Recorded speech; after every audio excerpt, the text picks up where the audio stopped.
Hello everyone, साइंसपुर के आपके अपने इस यूट्यूब चैनल पर आप सभी का हार्दिक स्वागत है।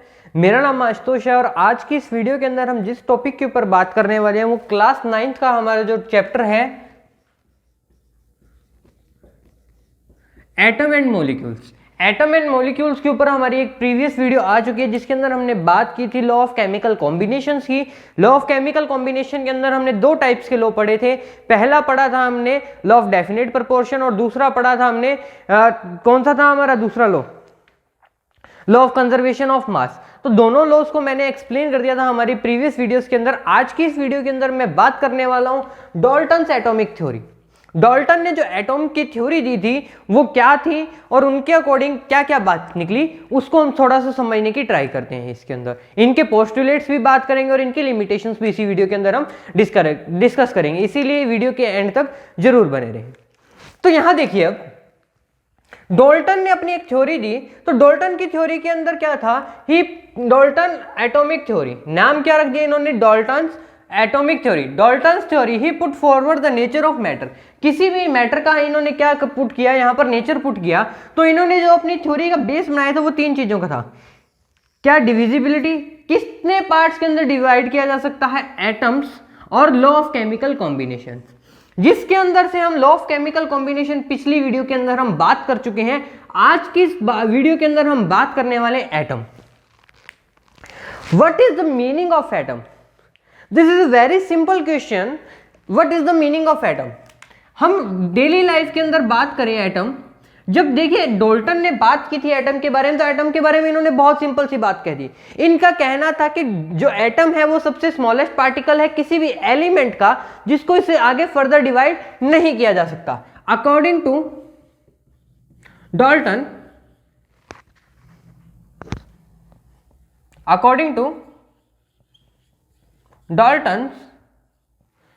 atom is the smallest particle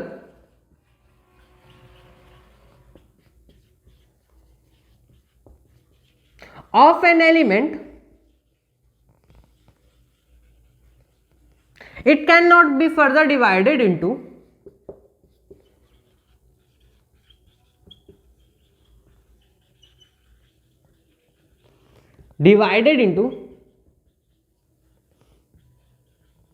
small particles.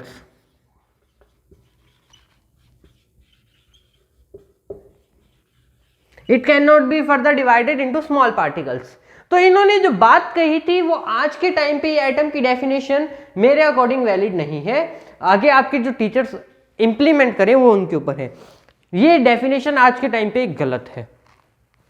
क्यों गलत है? क्योंकि आज के टाइम की जो डेफिनेशन है वो क्या कहती है, एटम को फर्दर डिवाइड किया जा सकता है किसके अंदर, इलेक्ट्रॉन, प्रोटॉन एंड न्यूट्रॉन। ये तीन स्टेट हैं जहां पर हम इसको क्या कर सकते हैं, एटम को डिवाइड कर सकते हैं। पर इन्होंने क्या कहा था, atom is the smallest particle of the element, it can not be further divided into small particles. यही बात कही थी इन्होंने, पर ये इनकी बात क्या थी, गलत थी। सर अब ये गलत थी तो इन्होंने जो बातें कही उन्हीं को हम समझने की कोशिश करेंगे। ये इनका बेसिस था, डिविजिबिलिटी, इनको डिवाइड नहीं किया जा सकता। एटम की डेफिनेशन दी इन्होंने, लॉ ऑफ केमिकल कॉम्बिनेशंस को एक्सप्लेन किया। तो सबसे पहला जो टॉपिक रहेगा मेरा आज की इस वीडियो के अंदर वो क्या है, पोस्टुलेट्स क्या थे डाल्टन एटॉमिक थ्योरी के। इन्हीं पोस्टुलेट्स के ऊपर हम क्या करेंगे, अभी डिटेल से बात करेंगे। तो सबसे पहले इतने पार्ट का स्क्रीनशॉट ले लीजिए आप लोग। हो गया बच्चों? चलिए देखिए, यहां तक हमने डाल्टन एटॉमिक थ्योरी की बात की थी और उसके बेसिस की बात की थी।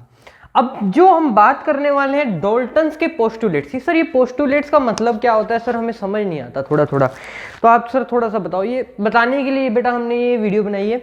तो यहां देखिए, पोस्टुलेट्स का मतलब क्या होता है, उन्होंने जो बातें कही थी, अपने मन की बातें, जैसे हमारे मोदी जी बोलते हैं मन की बात।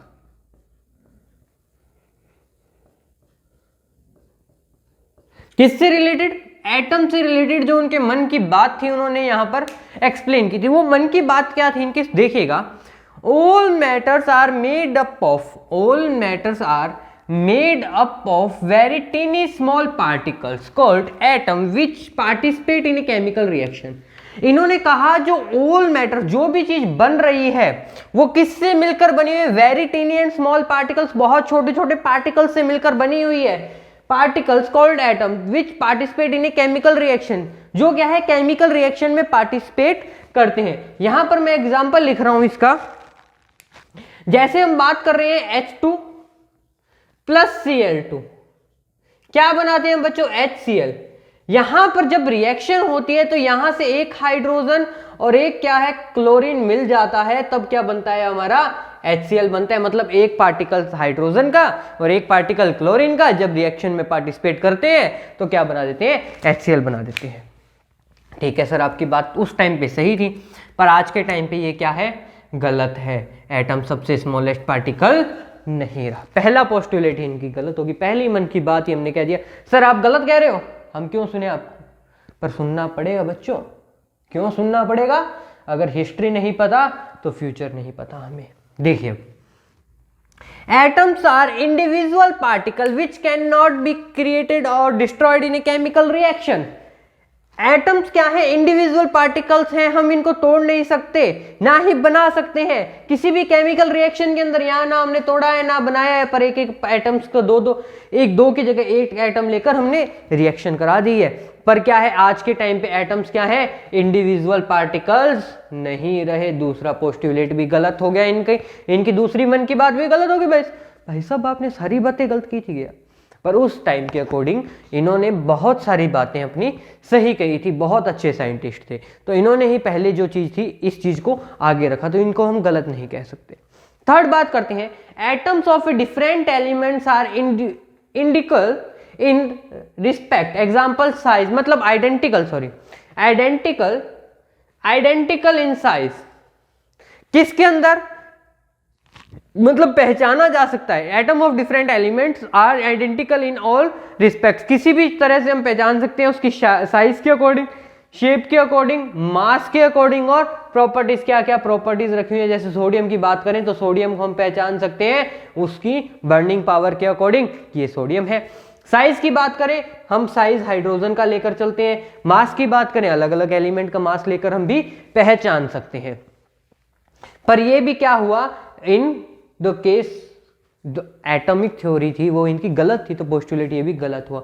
Atoms of different elements have different mass in chemical and chemical proportion. Atoms of different elements, her element का जो मास है वो क्या है, डिफरेंट है इन केमिकल प्रॉपर्टीज। किसके अंदर, केमिकल प्रॉपर्टीज के अंदर। हाइड्रोजन का 2 है 3 है, ये इन्होंने अपनी मन की बात कही थी, ये भी गलत थी इनकी। नेक्स्ट बात करें, when atom of different elements combine together to form compound they do so in a simple whole number ratio. जब ये एटम्स कंबाइन होते हैं तो क्या बनाते हैं ये लोग, सिंपल होल नंबर रेशियो बनाते हैं। जैसे 1:1, 2:1, 3:1, 1:2, इस तरह के जब रेशियो बनते हैं उनको हम क्या कहते हैं, सिंपल होल नंबर रेशियो बनते हैं। पर ये बात भी इनकी गलत हो गई, इसकी लिमिटेशन अभी हम यहां पर करेंगे। ठीक है बच्चों, the number and kind of atom in A given compound is always fixed. Number और काइंड ऑफ, कितने काइंड के एटम्स प्रेजेंट होंगे ये हमेशा कंपाउंड के अंदर फिक्स होगा, पर ऐसा कभी फिक्स नहीं है। किसी कंपाउंड में ज्यादा की रिक्वायरमेंट हो सकती है, किसी के अंदर कम हो सकती है, तो एटम इंडिविजुअल पार्टिकल ही नहीं है, तो ये बात बिल्कुल सही नहीं हो सकती। तो इनके पोस्टुलेट क्या थे, लगभग सारे के सारे ही गलत थे। इनके लिए इन्होंने जो एक्सपेरिमेंट किया था, लॉ ऑफ केमिकल कॉम्बिनेशन को भी इन्होंने समझा दिया था अपने इन्हीं पोस्टुलेट्स की हेल्प से, पर वो लॉज क्या हो गए, गलत हो गए। व्हेन ये जो आपका डेफिनेट प्रोपोर्शन था इसकी हेल्प से समझाया था, ऐसे इन्होंने सारे लॉज की हेल्प से क्या किया था, यहां पर इन पोस्टुलेट्स को समझा दिया था, पर ये सारे के सारे क्या हो गए, गलत हो गए। पहले बच्चों इसका स्क्रीनशॉट ले लो आप लोग, फिर इनकी लिमिटेशंस के ऊपर आते हैं हम लोग।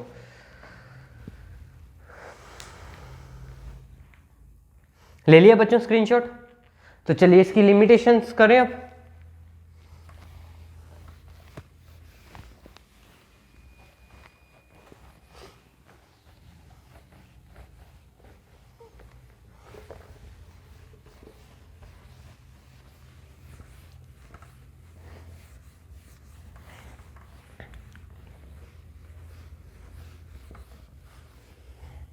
यहाँ पर मैंने कुछ इसके डाल्टन के जो ड्रॉबैक्स है, लिमिटेशंस जिसको हम कहते हैं, वो लिखी थी। अब सर ये लिमिटेशंस क्या थी? देखिए जो डाल्टन ने बातें कही थी उसके अंदर या तो गलतियां रह गई थी या क्या थी, वो गलत थी, या उनकी बात को वो अपनी सेटिस्फाई नहीं कर पाए, उनको क्या कहते हैं, लिमिटेशंस रहते हैं, उनकी कमियां कहते हैं हम लोग। तो सर क्या क्या लिमिटेशंस थी इनकी? तो देखिएगा, फर्स्ट लिमिटेशन क्या थी? Atom is no longer considered as the smallest individual particles. Atom को अब क्या नहीं किया जा सकता? स्मॉलेस्ट पार्टिकल कंसीडर नहीं किया जा सकता। क्यों? क्योंकि अकॉर्डिंग टू न्यू डेफिनेशन या modern definition have shown that atom is made up of still smaller particles called electron, proton and neutron. ये कितने टाइप के पार्टिकल्स आ गए यहाँ पर? 3 टाइप के, इलेक्ट्रॉन, प्रोटॉन एंड न्यूट्रॉन आ गए। इसी कारण से इसको क्या नहीं कर सकते, कंसीडर नहीं कर सकते हम लोग, smallest particle of an element consider नहीं कर सकते। Atom of the same elements have different masses. इन्होंने क्या कहा था? Atoms of the same elements do not have different masses, same masses होंगे वहां पर ऐसा नहीं हुआ। इनकी ये बात गलत कही। जैसे कि मैं बात करूं, क्लोरीन का एटॉमिक नंबर होता है 17, इसका जो मास होता है क्लोरीन 35 और 37, 2 मासेस मिलते हैं। तो इस बात को ये सेटिस्फाई नहीं कर पाए थे, ऐसा क्यों है? ये क्यों है इस बात को ये सेटिस्फाई नहीं कर पाए थे?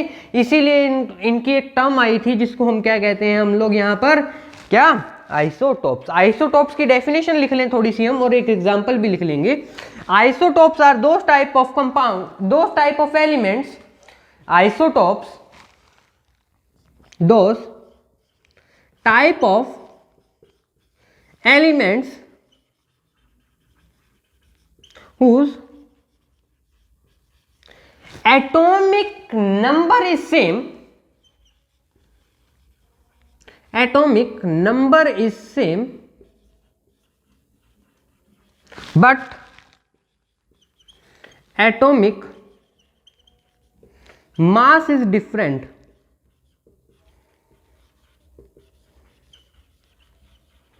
यहां पर इसका एग्जाम्पल लिख रहा हूं। Example, chlorine have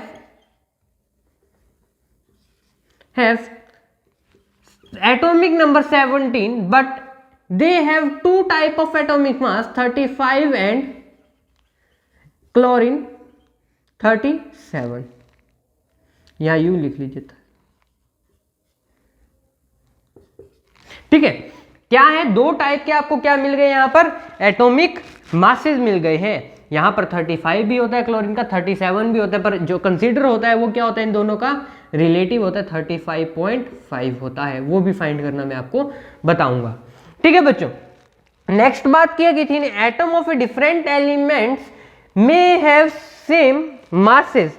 atom of different elements, इन्होंने क्या कहा था कि सेम मासेस नहीं हो सकते, अलग अलग हो सकते हैं। पर ये क्या कहते हैं, इनकी लिमिटेशन क्या थी? यही लिमिटेशन रही कि इन्होंने ये बताने में सक्सेसफुल नहीं रहे। किसके लिए हम बात करते हैं यहां पर? कौन कौन से? Potassium and calcium.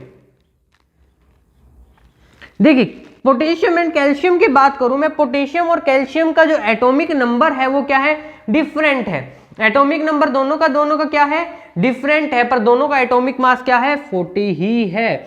40 ही है, तो मतलब ये अपनी बात को सेटिस्फाई करने में सक्सेसफुल नहीं हुए, इसीलिए इनकी ये क्या थी? लिमिटेशन थी, ठीक है बच्चों। इसको हम क्या कहते हैं?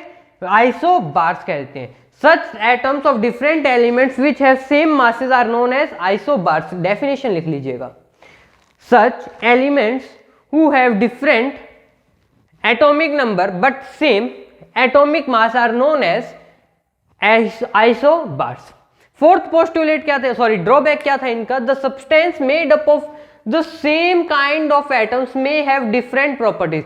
इन्होंने क्या कहा था? जो एलिमेंट या कंपाउंड बनाते हैं हम लोग, वो सेम काइंड के क्या होने चाहिए? एटम्स होने, डिफरेंट एटम्स नहीं हो सकते।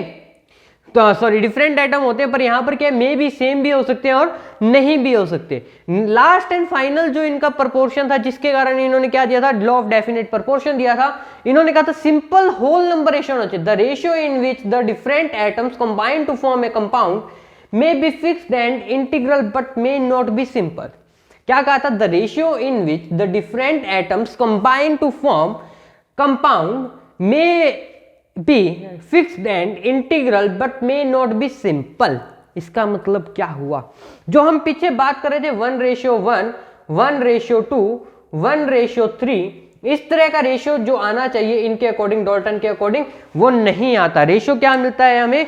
अलग अलग भी मिल सकता है, सिंपल होल नंबर रेशियो नहीं होगा, पर रेशियो के अंदर होगा। फॉर एग्जाम्पल मैं बात करूं शुगर की, एग्जाम्पल में किसका ले रहा हूं?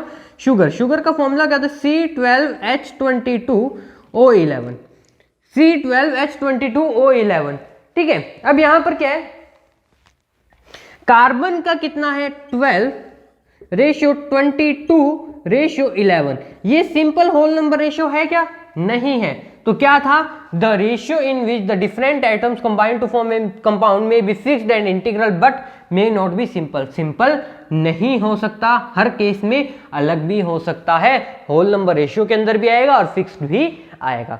ये इनकी क्या थी? कुछ ड्रॉबैक्स से, लिमिटेशन से। इनका भी स्क्रीनशॉट ले लीजिए बच्चों आप लोग, जिससे आपको याद करने में इजी रहे।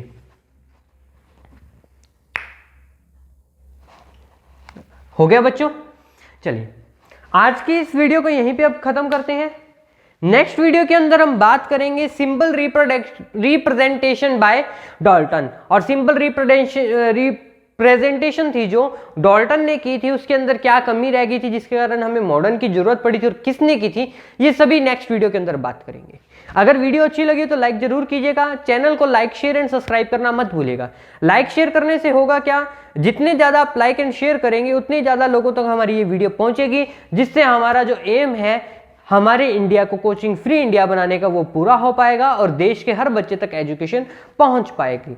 इसीलिए चैनल को लाइक शेयर एंड सब्सक्राइब करना मत भूलिएगा। Thank you and have a nice day.